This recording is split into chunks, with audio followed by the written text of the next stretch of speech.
Para muchas personas, el perdón parece ser un acto que va mucho más allá de la capacidad humana. Sencillamente porque no es simple para la persona olvidar ese acto o situación cual fuimos víctimas en el pasado. El recordar cuando éramos niños y alguien abusó de nosotros física o emocionalmente, o ese trauma que alguien infringió en alguna etapa de nuestra vida, cuando nos hicieron algo que nosotros no consentimos. Seguramente tenemos una gran dificultad para poder mirar a los ojos de aquellos que nos hicieron daño y que nos hacen imposible considerar la posibilidad de darles una segunda oportunidad. Algunos de los factores que más dificultan el lograr perdonar a otros tienden a ver con los malentendidos que tenemos con respecto a lo que implica el perdón y esos estados mentales o emocionales que nos cuesta dejar ir. Cuando escuchamos que debemos perdonar, nos cuesta mucho el considerar que tenemos que dejar a un lado nuestros recuerdos y emociones. Pero al mismo tiempo, entendemos que el no hacerlo equivale a llevar una cadena atada a nuestro cuello que está conectada con la persona que nos hizo daño. En este episodio, vamos a conocer qué significa perdonar y cómo podemos hacerlo efectivamente. Shalom, mi nombre es Cristian Córdoba y esto es Vertical.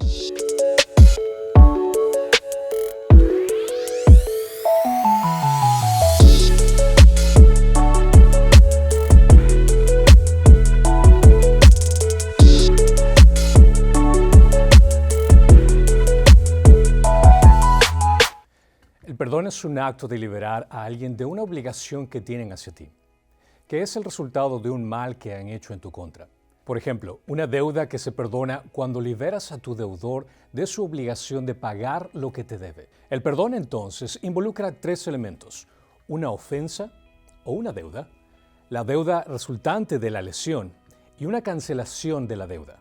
El daño que fue causado en nuestra contra suele dejar un dolor intenso y duradero que no es sencillo de olvidar. Y por más que intentemos seguir las sugerencias de perdonar, se nos es casi imposible apaciguar las emociones negativas y dolorosas que conllevan tales recuerdos. Sin embargo, también existen otras secuelas que surgen en nosotros cuando retenemos ese resentimiento y odio contra la otra persona que nos lastimó. Debemos observar las consecuencias de eventos que tristemente conducen a una esclavitud cuando se abandona la elección de no perdonar. Esto es importante porque creo que las mayorías de las personas que sufren de un espíritu implacable no saben que la falta del perdón tiende a crecer una raíz de conflictos personales que traen más daños del que experimentaron con la ofensa inicial. Es entendible que para la persona que ha sido ofendida simplemente no pueda soportar estar en presencia de aquel que le ha lastimado. Pero las ramificaciones por la falta del perdón son que estas emociones de rechazo por el ofensor tienden a extenderse a otras personas que no tienen nada que ver con la ofensa inicial. Y muchas veces, de una forma inconsciente, nos convertimos en personas amargadas y resentidas con el mundo. Somos propensos en atacar a la gente cuando se discuten ciertos temas. Nos sentimos incómodos con ciertos tipos de personalidades en nuestro círculo social. Perdemos los estribos por cualquier cosa. Luchamos constantemente con la culpa por los pecados que habemos cometido en el pasado. Y lo peor de todo es que solemos apartarnos de las personas que amamos con nuestras actitudes. Tales sentimientos y patrones de comportamiento a menudo indican que no hemos lidiado apropiadamente con el perdón y las implicaciones que esta acción conlleva. Todos somos dolorosamente conscientes de lo que significa que alguien sea tomado como rehén. Estamos indignados cuando nos llega la noticia de tal atrocidad. Cuando una persona es tomada como rehén, los secuestradores generalmente quieren algo. Pueden pedir dinero, armas o en liberación de otros prisioneros. El mensaje que envían, en esencia, es simplemente algún tipo de condición o rescate de alguna clase. Y sin embargo, cuando nos negamos a perdonar a los demás, hay un sentido en el que mantenemos como rehenes a aquellas personas que nos lastimaron en nuestro corazón. Cuando nos negamos a perdonar a los demás por un mal hecho, les mantenemos como rehenes hasta que obtengamos nuestras demandas. Retenemos el amor, la aceptación, el respeto, el servicio, la amabilidad, la paciencia o cualquier otra característica que los demás valoran en nosotros. Y no es únicamente en contra de la persona que nos ofendió, sino que también se expande hacia los demás. Y esto ocurre cuando nos negamos a perdonar o cancelar la ofensa. Una persona que retiene el perdón no solo experimenta el dolor de la ofensa original, sino que también se consume con una autoflagelación mental y emocional por guardar rencor y resentimiento. La falta de perdón por su propia naturaleza impide poder gozar de una vida en paz, ya que estás llevando una herida emocional que te niegas a dejar ir. El resentimiento y otros sentimientos negativos se derraman sobre otras relaciones. Desafortunadamente, las personas rara vez son conscientes de que la hostilidad de una relación afecta su capacidad de llevarse bien con los demás, por lo que tratan sin éxito de tener una relación saludable con los demás, no reconociendo la verdadera fuente de su problema. Una vez que se cansan de tratar de cambiar, disculpan su insensibilidad como parte de su personalidad y esperan que la gente los evite, emocionalmente hablando. Ellos desarrollan una actitud de o me aceptas como soy o te vas de mi vida. En el proceso van lastimando a las personas que aman. Este derrame de emociones con las demás personas daña relaciones matrimoniales, de amistad, familia. Y en casi todos los casos las personas tienen un dolor legítimo, realmente han sido lastimados, pero su incapacidad o falta de voluntad para perdonar termina lastimándolos a ellos y no a sus agresores originales. La mayoría de las personas que han sido lastimadas y maltratadas por padres, cónyuges, hijos, empleadores, incluso pastores, son una experiencia que han sido interpretados como rechazo. Al pasar el tiempo, cuando esas heridas no han sido tratadas apropiadamente, esa experiencia de rechazo se convierte en un espíritu implacable y finalmente en amargura. Las personas quedan con una profunda sensación de vacío, una sensación interna de que les falta algo. En consecuencia, el individuo busca recuperar lo que se ha perdido y casi siempre en el contexto de relaciones que no tienen una capacidad de satisfacer el dolor que tienen. Las personas que albergan resentimientos no resueltos pueden sentirse impulsadas a explorar todo tipo de caminos o mecanismos de supervivencia que generalmente llevan a una autodestrucción paulatina, ya sea con relaciones dañinas o adicciones a ciertos casos. Dado que la persona con espíritu implacable generalmente está esperando que la otra persona haga la restitución o pida perdón, puede pasar mucho tiempo para que eso ocurra, o esperar en vano. Pero mientras tanto, se desarrollan patrones carnales de comportamientos y procesos de pensamientos incorrectos. Como mencioné antes, otras relaciones comienzan a dañarse. Incluso si existe una restitución para la persona que fue afectada, los efectos secundarios que afligieron a otras relaciones pueden llevar años en reponerse. La ironía de la situación es que al negarse en perdonar y al esperar que se dé una restitución, las personas permiten que su crecimiento y su desarrollo personal dependan de la decisión de otros, y son los que infligieron dolor en la persona originalmente. Si esperas que otros hagan el primer movimiento, estás perdiendo tu tiempo. Estás desarrollando un espíritu implacable que afecta otras áreas de tu vida. Y lo peor del caso es que las personas que te lastimaron ni siquiera tienen idea de lo que te está sucediendo, que te estás autodestruyendo por dentro. Espero que entiendas claramente esto. Una persona que alberga la falta de perdón siempre pierde. Independientemente de cuán equivocada haya estado la otra persona, negarse a perdonar significa cosechar corrupción en tu vida. Y esa corrupción daña relaciones, incluida la relación con Dios. Aferrarse al dolor es como tomar veneno y esperar que la otra persona sea intoxicada. A medida que el veneno de esa amargura se abre camino a través de muchas facetas de tu personalidad, ocurrirá la muerte. Una muerte que es de mayor alcance que la muerte física, ya que también tiene un potencial de destruir la única oportunidad que tienes para salvación. Sin lugar a duda, la ofensa que te hicieron es un pecado contra tu persona y en contra de Dios. Y siempre que hay pecado, se toma o se exige algo del pecador. En Génesis 3, la serpiente perdió su posición en el reino animal debido a su parte en la tentación de Adán y Eva. Ellos perdieron la armonía perfecta que alguna vez caracterizó su relación. Adán y Eva perdieron su hogar en el jardín del Edén. Este fue el inicio de varios ejemplos de cómo el pecador pierde algo que está fuera de su capacidad de poder recuperar. Pero históricamente, cada vez que los seres humanos pecan contra Dios, Él proporciona un canal a través del cual pueden restablecer y mantener la comunión. Este es el concepto importante al analizar la idea del perdón, porque vemos en Dios el deseo de tener una comunión con los hombres y mujeres pecaminosos y desobedientes. Este principio demuestra la voluntad de Dios de darle a la raza humana una segunda oportunidad. Las bases para tu perdón y el mío se establecieron inmediatamente después de que se cometió el primer pecado.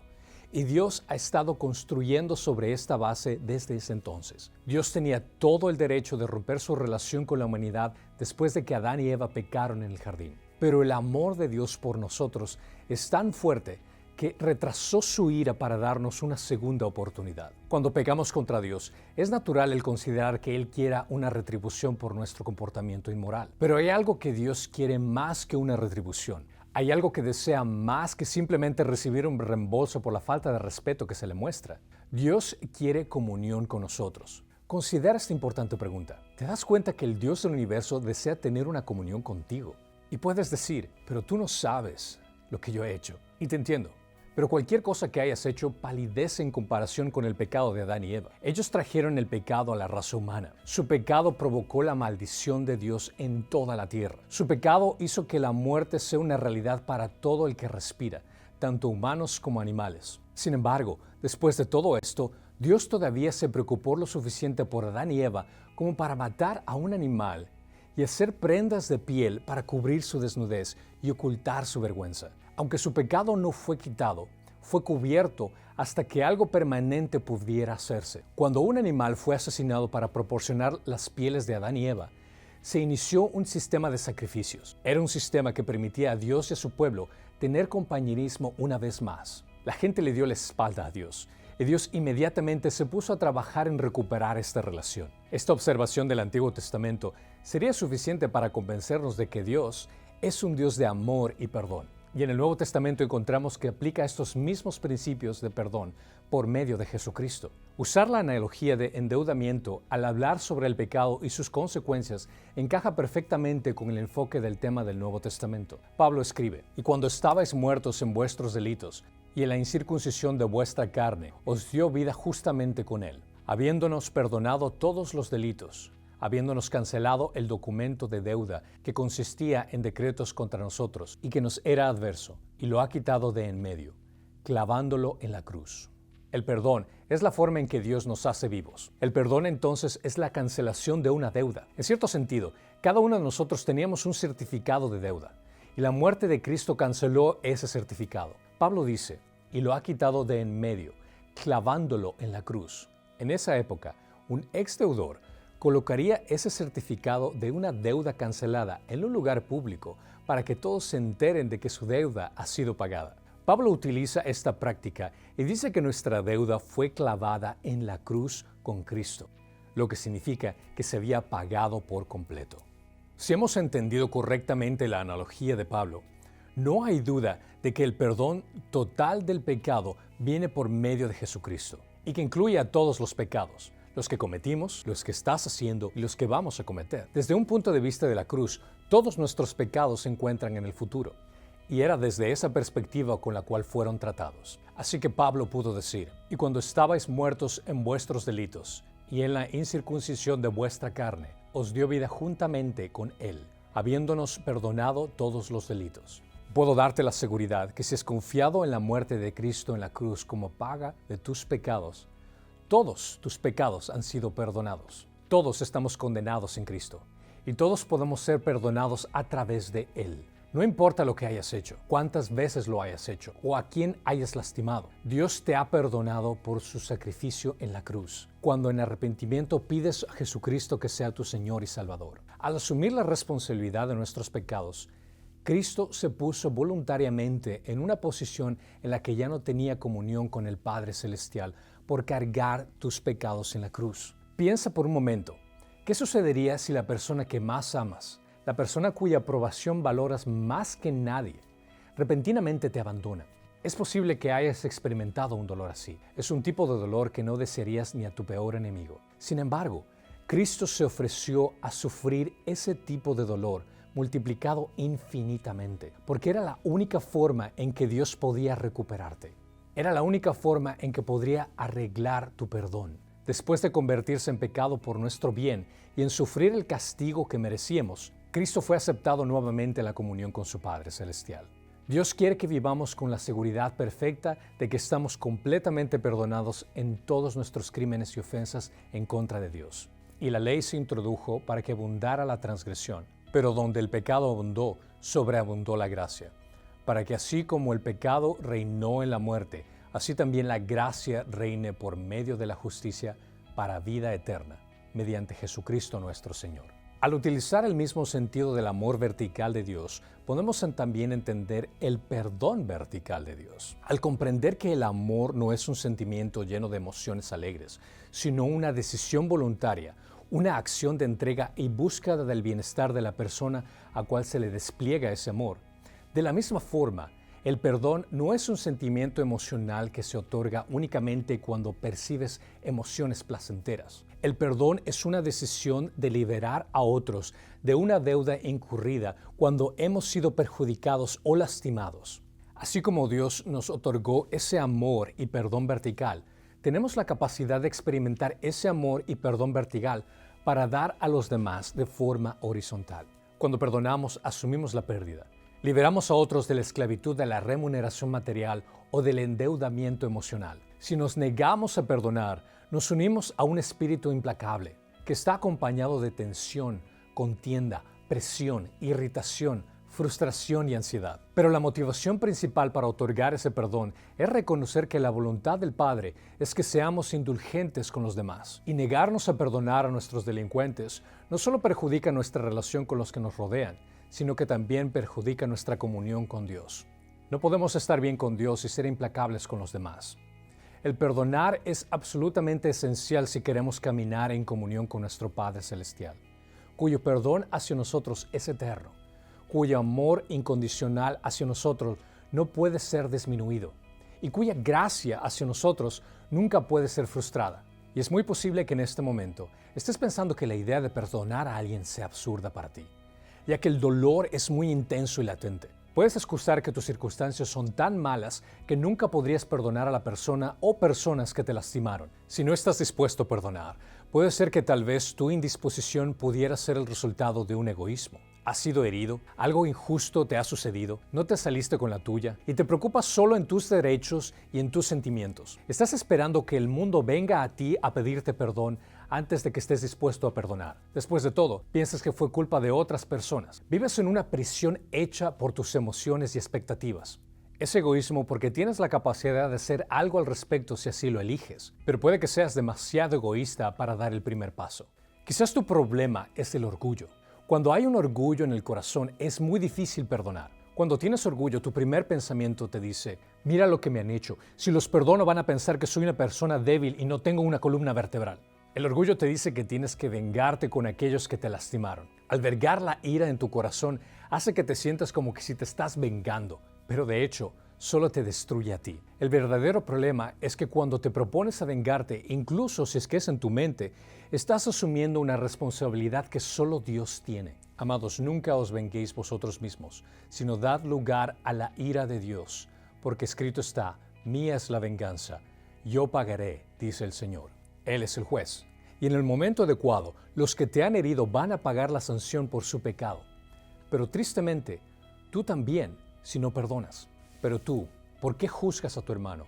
O también tú, ¿por qué menosprecias a tu hermano? Porque todos compareceremos ante el tribunal de Dios. O tal vez puede ser que te niegas a perdonar porque es muy doloroso. Estar dispuesto a perdonar es doloroso en el sentido en que pensar en el pasado duele demasiado y a menudo trae de vuelta esas emociones desagradables que querías sepultar. La sola idea de desenterrar el pasado, que a veces es necesario, hace que muchas personas huyan.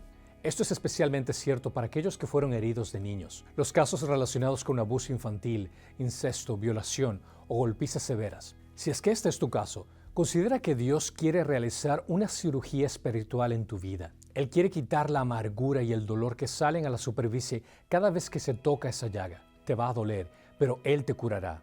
Y cualquiera que sea la cicatriz que deje, será mucho más llevadera que vivir con la herida abierta que estás soportando. Te recomiendo que busques ayuda profesional si es que este es tu caso. El perdón es algo con lo que cada uno de nosotros hemos tenido que lidiar de alguna forma u otra. Es un proceso que toma tiempo con mucha oración y sabiduría. Por eso es un proceso que no tenemos que ignorar si queremos ser libres para convertirnos en las personas que Dios quiere que seamos. Si nos negamos a lidiar con la amargura y los resentimientos que nos ponen en cautiverio, no podemos tener una comunión con nuestro Padre que se supone que deberíamos tener. Pero es importante despejar algunos obstáculos para perdonar, cierta información incorrecta que se ha ingresado en nuestra teología, algunas ideas que se han infiltrado mediante el uso de repeticiones de clichés que pasan de generación en generación, sin ninguna base bíblica. Tal es el caso como la idea equivocada de que el tiempo cura todas las heridas. Este es uno de los clichés más utilizados y dañinos que puedes escuchar. El paso del tiempo no puede conducir a una persona a olvidar, ni tampoco al perdón. El tiempo no es un agente que causa algún efecto en las personas. El tiempo solo puede ser un evento que demuestra la sanación que solo Dios puede ofrecer para curar tus heridas. Otra idea falsa es que solo se puede perdonar si la persona que nos ofendió personalmente confiesa su falta y se disculpa para recibir nuestro perdón. Confesar nuestro perdón a alguien que no ha solicitado nuestro perdón generalmente causa más problemas de los que resuelve. No es aconsejable que confieses tu perdón a aquellos que te han lastimado si las otras personas no lo han pedido. Dios nos perdonó mucho antes de que lo pidiéramos. Él nos ha perdonado cosas que nunca habíamos pedido perdón. De la misma manera, somos libres de perdonar a otros de cosas que nunca sabrán. No necesitamos esperar hasta que una persona pida perdón para hacerlo. Si esto fuera cierto, muchas veces esperaríamos para siempre. Pero la idea más errónea es perdonar únicamente cuando sientes hacerlo. Te repito lo que mencioné anteriormente. El amor y el perdón bíblico no son un sentimiento, son una acción que busca el bienestar de la otra persona a pesar de que no se lo merece. Ese fue tu caso cuando Dios te amó y perdonó. Él buscó darte lo mejor, que es Él mismo. Solo considera esta oración y piensa lo escalofriante de la petición que estamos haciendo a Dios. Padre nuestro que estás en el cielo, santificado sea tu nombre. Venga a nosotros tu reino. Hágase tu voluntad en la tierra como en el cielo. Danos hoy nuestro pan de cada día. Y perdona nuestras deudas como también nosotros hemos perdonado a nuestros deudores. Mi pregunta para ti es, ¿quieres que Dios te perdone como tú perdonaste a los demás? ¿Quieres que Dios te perdone cuando Él sienta esas ganas de perdonarte? ¿Quieres que Él te perdone a la misma medida que tú perdonas? ¿Quieres que Él conserve rencores y recordando heridas para traerlas nuevamente cuando sea conveniente? Una vez que comprendemos la profundidad de nuestro pecado y la distancia que pone entre nosotros y Dios, y una vez que veamos el sacrificio que Dios hizo para restaurar comunión con nosotros, no debemos dudar en involucrarnos en el proceso del perdón. Entender lo que Dios hizo por nosotros y luego negarse a perdonar a los que nos han perjudicado es ser como el esclavo malvado e ingrato que Jesús describió en la parábola de los dos deudores. Por eso, el reino de los cielos puede compararse a cierto rey que quiso ajustar cuentas con sus siervos, y al comenzar a ajustarlas, le fue presentado a uno que le debía 10,000 talentos, pero no teniendo él con qué pagar, su señor ordenó que lo vendieran, junto con su mujer e hijos, y todo cuanto poseía, y así pagara su deuda. Entonces el siervo cayó postrado ante él, y diciendo, «Ten paciencia conmigo, y todo te lo pagaré». Y el señor de aquel siervo tuvo compasión y lo soltó, y le perdonó la deuda. Pero al salir aquel siervo, encontró a uno de sus consiervos que le debía 100 denarios, y echándole mano, lo ahogaba, diciéndole, «Paga lo que debes». Entonces su consiervo, cayendo a sus pies, le suplicaba diciendo, «Ten paciencia conmigo, y te pagaré». Sin embargo, él no quiso, sino que fue y lo echó a la cárcel hasta que pagara lo que debía. Así que cuando vieron sus consiervos lo que había pasado, se entristecieron mucho y fueron y contaron a su señor todo lo que había sucedido. Entonces, llamándolo su señor, le dijo, «Siervo malvado, te perdoné todas aquellas deudas porque me suplicaste. ¿No deberías tú también haberte compadecido con tu consiervo, así como yo me compadecí de ti?» Y enfurecido su señor lo entregó a los verdugos hasta que pagara todo lo que le debía. Cuando leemos la parábola pensamos, ¿cómo puede ser alguien tan ingrato? Pero el creyente que no perdona a otro es aún más culpable e ingrato que este esclavo. El primer paso entonces es darse cuenta que se nos ha perdonado totalmente una deuda que nunca podríamos pagar y por lo tanto no tenemos motivos para negarnos a perdonar a los demás. Existen dos tipos de perdón: el perdón por decisión y el perdón emocional. El perdón decisivo es cuando tomamos una decisión voluntaria y consciente de liberar a la persona de la deuda o daño que hemos recibido. El perdón decisivo es importante y es el paso inicial para una sanación interna. Muchos cristianos comenzarán con el perdón decisivo porque desean ser obedientes al mandato bíblico de perdonarse los unos a los otros. Sed más bien amables unos con otros, misericordiosos, perdonándoos unos a otros, así como también Dios os perdonó en Cristo. Pero por otro lado está el perdón emocional, que es el experimentar un reemplazo emocional de sentimientos negativos e implacables con sentimientos positivos y de compasión. El perdón emocional es lo que anhelamos, es el dejar sentir ese dolor, esa angustia, esa ira, esa ofensa y amargura contra la otra persona. El perdón decisivo y el perdón emocional son dos tipos diferentes de perdón. Dios quiere el perdón decisivo de nosotros, pero Dios anhela el perdón emocional para nuestra libertad y paz interna. El perdón decisivo demuestra ese amor a Dios cuando lo otorgamos de forma horizontal al que nos ofendió. El perdón emocional nos lleva a un nivel más profundo de mejoría y solo puede ocurrir cuando otorgamos el perdón decisivo. A menudo escuchamos la frase perdona y olvida. Como respuesta a esta frase, a veces escuchamos perdonaré, pero jamás olvidaré. Perdonar y olvidar no significa que la persona que ha sido perjudicada desarrolle algún tipo de amnesia santificada.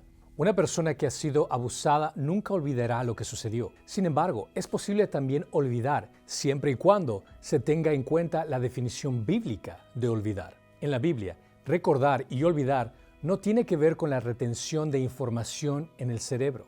El concepto bíblico de recordar tiene que ver con elegir actuar. Y olvidar significa negarse a actuar sobre la base de algo. Dios promete que bajo el nuevo pacto no acordarse de nuestros pecados, pues tendré misericordia de sus iniquidades y nunca más me acordaré de sus pecados. Dios no olvida que las personas han pecado, pero cuando perdona, elige no actuar sobre la base de esos pecados. Es similar al sentimiento expresado en 1 Corintios 13:5, donde no toma en cuenta el mal recibido. En la frase perdonar y olvidar, los dos términos son realmente sinónimos. Ambos significan que la persona que ha perdonado no continuará sosteniendo este pecado contra el malhechor ni tendrá en cuenta en futuras interacciones. Una persona puede recordar lo que sucedió, pero él o ella puede elegir no actuar en consecuencia. Eso es un olvido bíblico. La meta del perdón bíblico no es solo de beneficiar a la víctima, sino también restaurar al pecador. Una persona siempre debe estar dispuesta a perdonar cada vez que se le pide perdón, como Jesús enseñó. Entonces se le acercó Pedro y dijo: Señor, ¿cuántas veces pecará mi hermano contra mí que yo haya de perdonarlo? ¿Hasta 7 veces? Jesús le dijo: No te digo hasta 7 veces, sino hasta 70 veces 7. No hace falta decir que en algunas de estas ocasiones la petición de perdón puede que no sea tan sincera, o si es sincera, la persona va a cometer el mismo delito posteriormente. Después de todo, ¿no es esto lo que hacemos con Dios a cada instante? ¿Y no es así como Él nos perdona a cada instante? Existen instancias en que se otorga perdón y la persona que cometió la ofensa necesita ayuda para no volver a ofender o lastimar de la misma forma. Por ejemplo, digamos que tú me prestas $1,000 y yo no tengo para pagarte por alguna razón u otra. Tienes la opción de perdonarme voluntariamente y de cancelar mi deuda. La deuda ya no existe. Pero si después de perdonarme te pido que me prestes $100, espero que uses sabiduría y no me des el dinero, sino que me ayudes a ganar honradamente mi propio dinero y saber cómo administrarlo de la mejor forma para no caer en el mismo error. El perdón es liberador, pero a veces también es doloroso. Es liberador porque nos liberamos de la pesada carga de la culpa, de la amargura, de la ira, el resentimiento que hemos albergado en nuestro interior. Es doloroso porque es difícil. Tener que enfrentarnos a nosotros mismos, a Dios y a los demás con nuestros fracasos. Parece más fácil de culpar a otros y seguir defendiendo nuestra posición de estar en lo correcto, a pesar de seguirnos sufriendo. Pero el veneno de un espíritu implacable que se impregna en toda nuestra vida nos separa de Dios y de nuestros amigos. Y esto nunca puede justificarse adecuadamente. Es devastador para nuestra salud emocional y espiritual, y también la física.